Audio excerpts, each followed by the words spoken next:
Major League Baseball, in a proper and dutiful quest to work on the related, but not identical, problems of pace of play and length of games, is again looking at various proposals related to the 2019 season. The two ideas picking up steam lately: the adoption, finally, of a 20-second pitch clock, a rule stating that unless an inning ends, a relief pitcher must stay in to face at least 3 batters. As someone who has enthusiastically watched minor league games and noted the improved flow with a pitch clock, I heartily endorse the first idea.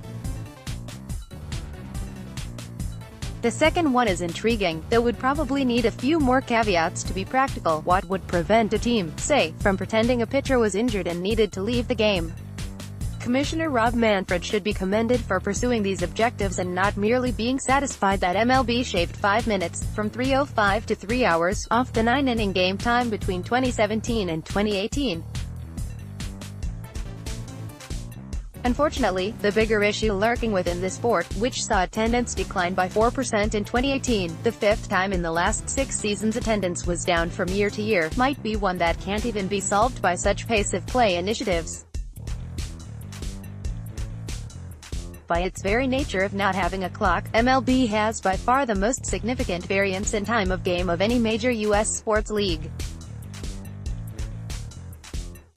And that fact, which was part of baseball's charm in a different era, when a lot of fans perhaps had more time than money, is working to its detriment in an era when more and more people often would prefer to part with money than time. Every wild game this season that ended in regulation, the vast majority of games, has lasted between 2:18 and 2:42, and even games that go to a shootout usually end in 2:45 or less.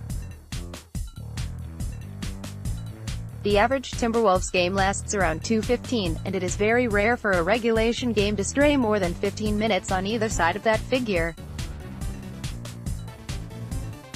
Lynx games tend to be a little shorter, 40 minutes versus 48 minutes of action, but the variance is about the same. A regulation Vikings game? You can bet that it will end in around 3 hours and bet with near certainty that it will be within 15 minutes either way. Major League Soccer? With no overtime in the regular season, you can almost set your watch to a 2-hour game for Minnesota United. Twins games on average, including extra innings, lasted 3 hours, 10 minutes last season, among the slowest in baseball. But the longest 9-inning game lasted 4 hours, and the shortest was 2:14. 17 9-inning Twins games were at least 30 minutes longer than the MLB average last season. If you're at, or watching on TV, a 7:10 p.m. game on a weeknight, or an afternoon game on a weekend when you have other plans later, or you have young kids, and you have no idea when a game is going to end, that can feel like a problem.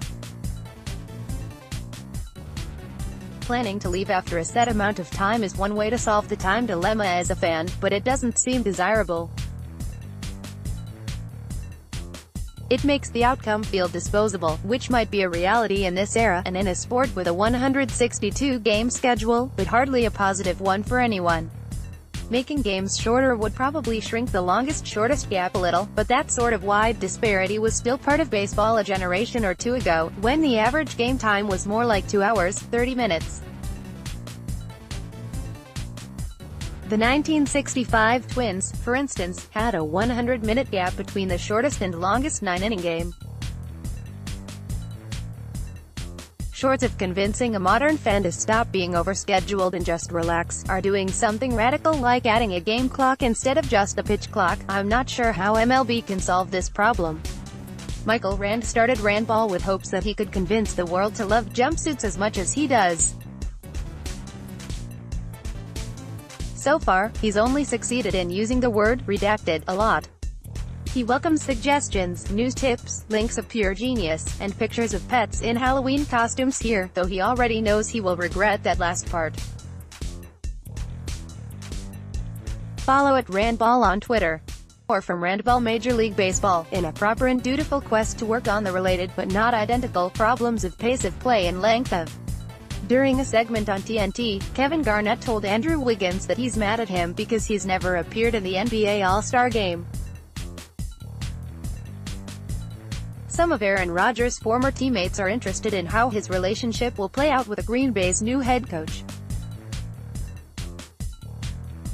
He's coachable to a point, one of them said. A video of the play Wednesday was tweeted out with the words, "Anyone catch Brad Davison's attempt at taking out Jordan Murphy?" and it quickly gained steam. Scanning social media reveals the Pullmore has as one of the greatest players of all time, female or male, and the understanding a lot of fellow greats about life beyond basketball.